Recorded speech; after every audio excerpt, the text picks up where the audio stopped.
Hand fighting is a really important part of our wrestling because it's gonna help us get access to this guy's body, but also manipulate his position so I can get exactly where I wanna be to get to my attacks.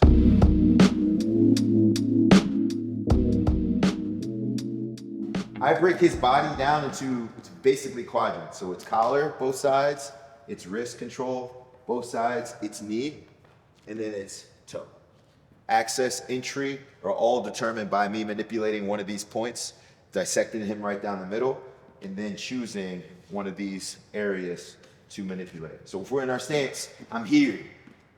First quadrant, collar. So collar I use to turn, swivel.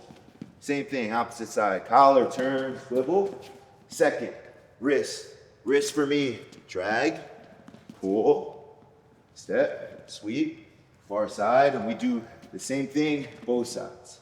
So everything we do left, we want to have the capacity to do right.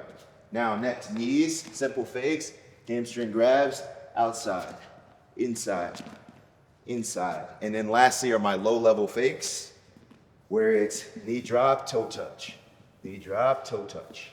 So every time I touch a toe, knee, he has to respond because he knows I'm a shooter. So here's what this looks like. When we're wrestling, breaking his body down, it's collar, collar, knee, knee, wrist, wrist, toe, toe, here. So this is the game I play, right? So it's toe touch, give him a react. Knee touch, react. Glove touch, circle. Toe touch, knee touch, collar, circle. Toe touch, knee touch, collar, circle. And then finally getting access to my shot. So when we talk about the hand fight offensively, the key is to put him in a position where I consistently move and he has to constantly trace me.